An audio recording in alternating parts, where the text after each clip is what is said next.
Assalamualaikum warahmatullahi wabarakatuh. Perkenalkan saya Gatot Arianto dengan NIM 2112-2013.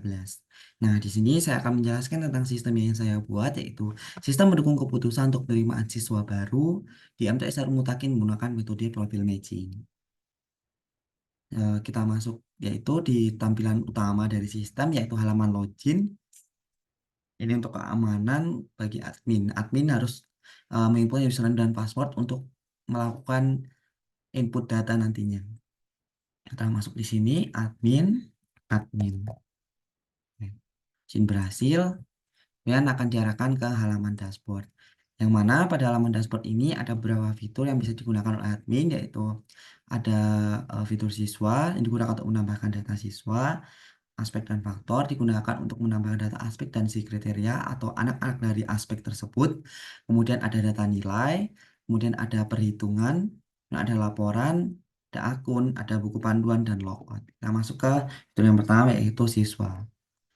Nah, pada halaman ini si admin dapat menambahkan data siswa, baik itu mengubah, menambah, mengubah maupun menghapusnya. Kita coba menambah siswa, namanya adalah Budi, tempat lahirnya adalah kita pilih untuk ubah aja, tanggal lahir bisa disesuaikan, ini adalah di satu slide. Kita simpan, ya, data berhasil disimpan. Kemudian data yang sudah ditambahkan tersebut bisa diubah lagi oleh si admin. Ubah Budi Santoso, kita ubah. Lihat, data berhasil diubah. Nah, yang namanya sebelumnya Budi, kemudian menjadi Budi Santoso. Kemudian bisa hapus pop up yang peringatin apakah ingin menghapus datanya. Jika yakin, ya hapus saja. Kalau enggak, ya batal. Klik hapus untuk menghapus datanya. Oke, data berhasil dihapus. Kemudian kita masuk ke fitur yang kedua, yaitu ada, cari ini juga bisa sih, cari berdasarkan nama. Contohnya kita adalah satu, cari. Nah, keluar hanya yang S1.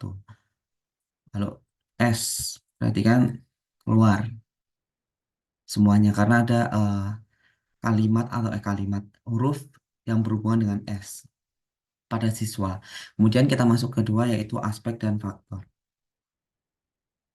Pada halaman ini, si admin bisa menambahkan data aspek dan si anak-anak dari aspek tersebut. Karena metode profil matching itu pasti untuk melakukan perhitungannya itu membutuhkan aspek dan sub dari aspek tersebut. Kemudian kita coba tambahkan nama aspeknya akademik, nilai CF atau nilai core factor, nilai SF itu nilai secondary factor. Kita masukkan di sini 60, di sini 40. Kemudian nilai aspeknya adalah kita input saja 20. Oke, kita simpan. Kita berhasil disimpan.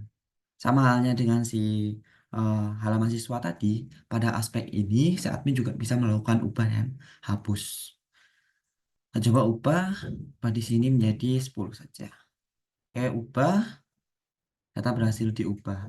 Kemudian kita hapus, hapus nanti aja setelah kita coba menambahkan dari si anak-anaknya atau subnya. Tambah kriteria, kita coba menambahkan kriteria. Kriteria ini adalah si anak-anak atau sub dari si aspek tersebut. Kita coba tambahkan kriterianya, nilai penghasilan aja, tipe kriterianya yaitu core factor, bobotnya itu. Nah, pada bobot ini eh, nilai maksimalnya adalah 5 ya. Jika kita melakukan 20, kita simpan, maka akan keluar peringatannya yaitu bobot maksimal adalah 5. 2. Simpan. Oke, berhasil disimpan. Kemudian si kriteria ini atau si sub anaknya ini bisa diubah lagi dan juga bisa dihapus. Kita ubah, jadi kita tiga. Oke. Nah, di sini sebenarnya 2 menjadi 3. Ini juga bisa dihapus. Kita hapus. Coba hapus. Oke, data berhasil dihapus. Kosong.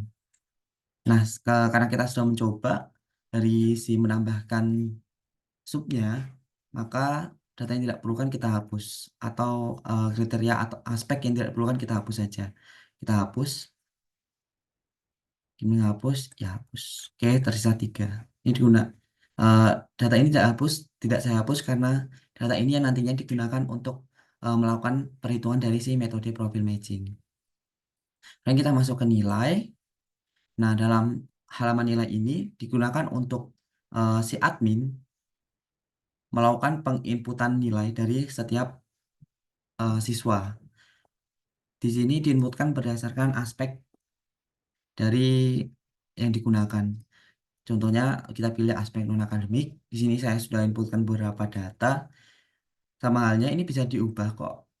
Bisa menjadi cukup, baik atau sangat baik. Nah, kita coba ubah sangat baik. Kita simpan. Tet, Data berhasil disimpan. Kita lihat apakah berhasil berubah. Nah, berhasil dirubah. Kita simpan lagi, baik, simpan. Oke. Nah, si nilai ini jika dia baik itu akan nantinya akan jika dia sangat kurang nantinya akan bernilai 1 pada proses perhitungannya.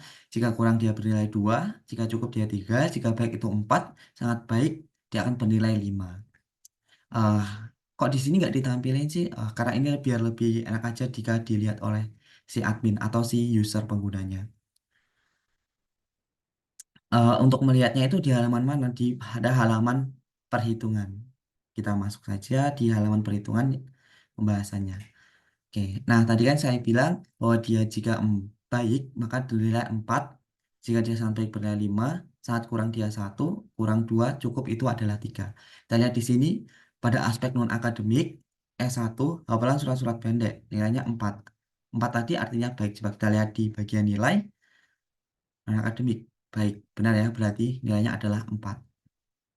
Oke, pada proses perhitungan ini berisi data-data dari yang sudah diinputkan dan juga proses perhitungannya.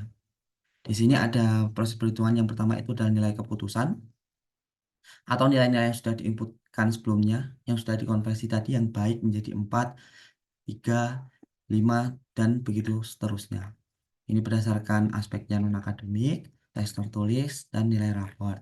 Kemudian ada normalisasi gap. Normalisasi gap ini adalah sudah masuk dari si metode profil matching. Yaitu langkah awalnya yaitu normalisasi gap. Normalisasi gap ini caranya yaitu mengurangi nilai dari si setiap kriteria, dari setiap eh, alternatif, kemudian dikurangi dengan bobot kriterianya. Di sini ada S1, nilainya yaitu 4, maka dikurang 5 adalah hasilnya adalah -1. Begitu juga dengan yang lain-lainnya, berdasarkan aspeknya, dan berdasarkan aspek kan ini ada nilai non-akademik, tes tertulis, dan nilai raport. Kemudian setelah dilakukan normalisasi gap, langkah selanjutnya yaitu nilai pemetaan gap. Nah, di sini sudah ada ketentuan dari saya, yaitu jika dia -1, bentar saya buka dulu di halaman sini.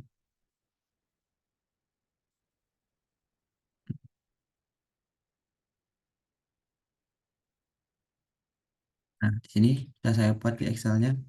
Jika dia bernilai 0, maka bobot nilainya adalah 5. Jika dia 1 adalah 4,5. Nah, kita lihat di sini. Di sini misalnya itu adalah si non-akademik S1, hafalan surat pendek adalah -1. Maka dia mendapatkan nilai 4. Ini disesuaikan dengan tabel kebutuhan yang kita buat sebelumnya. Nih, -1, bobot nilainya adalah 4. Kemudian setelah melakukan nilai pemetaan gap, dilakukan yaitu pengelompokan core factor dan secondary factor. Untuk rumusnya sendiri adalah untuk rumus dari pengelompokan core factor dan secondary factor itu kita lihat dulu. Nah, untuk rumusnya itu adalah nilai core factor atau total dari nilai core factor dibagi dengan item dari core factor tersebut. Kita lihat di sini. Di sini ada eh, di sini kan ada core factor, secondary factor, secondary factor. Nah, tadi kan rumusnya nilai dari core factor atau secondary factor dibagi dengan total itemnya. Di sini berarti di sini kan nilainya adalah 4. Karena dia hanya 1, berarti 4 bagi 1 adalah 4. Kalau di sini yang secondary factor itu ada 3 dan 5. tadi adalah rumusnya adalah total dari keseluruhan nilai core factor atau secondary factor dibagi i- total itemnya. Berarti di sini ada 3 ditambah 5 berarti itu 8. Karena di sini secondary factor itu ada 2 berarti 3 ditambah 5 dibagi 2 artinya 8 dibagi 2 adalah totalnya adalah 4. Begitu juga dengan si aspek-aspek lainnya. Dilakukan perhitungan dengan rumus yang sama. Nah, setelah melakukan pengelompokan core vector dan secondary vector, langkah selanjutnya yaitu adalah melakukan perhitungan nilai total. Yang mana rumus dari nilai total ini adalah presentasi dari core vector ditambah dengan presentasi dari secondary vector. Misal, nah di sini kan non akademik kita lihat data ini diambil dari mana sih yang pengalinya atau presentasi dari nilai core factor dan secondary factornya diambil dari si aspek dan nilai. Nah, di sini kan ada nilai core factor dan nilai secondary factor. Ini 60, ini 40. Masuk ke yang tadi nilai, kok nilai sih, ke perhitungan, perhitungan nilai total. Nah, jadi kan rumusnya presentasi dari presentasi dari nilai core factor dikali dengan nilai core factornya, kemudian ditambah presentasi nilai secondary factor dikali dengan nilai secondary factor. Karena presentasinya tadi adalah 60, kita hitungnya nanti dibagi statusnya di terakhir aja, yaitu kita kali aja tanpa presentasi dulu. Berarti 60 dikali 4 itu adalah 240, ditambah 40 dikali 4 adalah 160. 240 ditambah 160 adalah 400, kemudian dipersenkan menjadi 4. Coba kita hitungnya ini. 5 dikali 60 adalah 300. Kemudian 4 dikali 40 adalah 160. 300 ditambah 160 adalah 460. Jika dipresentasikan menjadi 4,6. Begitu juga dengan yang lainnya. Dihitung dengan yang sama. Nah, setelah mendapatkan nilai total, kemudian dilakukan perankingan. Yang mana rumus perankingannya itu adalah presentasi dari eh, presentasi dari setiap aspek dikali nilai total dari setiap aspek juga. Presentasinya dari mana diambil? Dari si di sini, di aspek nih. Nah, ini kan ada presentasinya. 30, 50. Kita masuk ke perhitungan lagi nilai. Oh, ini ada yang sedikit salah, nanti saya tinggal lupa saja. Eh, kita masuk ke perhitungan tadi. Maka perhitungan tadi di hasil dapat dilihat hasil terakhir dari perhitungan perankingannya yaitu si ranking 1 yaitu nama siswanya S3 dengan total nilainya itu 4,68. Kemudian ranking 2-nya itu S2 dengan total nilainya itu 4,27. Kemudian yang ketiga itu mm, S1 dengan total nilainya 4,12. Kemudian kita masuk fitur selanjutnya yaitu eh, laporan. Nah, pada laporan ini si admin bisa mendownload hasil dari perankingan tadi biar bisa dilihat dicetak secara hard copy lah gitu. Kemudian kita masuk ke akun. Di sini admin bisa merubah data-datanya, baik username-nya atau namanya dan passwordnya. Kemudian ke fitur buku panduan. Nah, buku panduan ini saya buat agar nantinya si mitra bisa menggunakan si aplikasi ini dengan baik, karena sudah ada tutorial dari si Quickbook-nya ini, penggunaan aplikasinya. Kemudian yang terakhir itu ada logout. Nah, logout ini yang digunakan untuk keluar dari sistem. Kita logout saja. Oke, mungkin hanya itu penjelasan dari sistem yang saya buat, yaitu sistem pendukung keputusan untuk penerimaan siswa baru menggunakan metode profil matching. Cukup sekian, saya sampaikan terima kasih. Wassalamualaikum warahmatullahi wabarakatuh.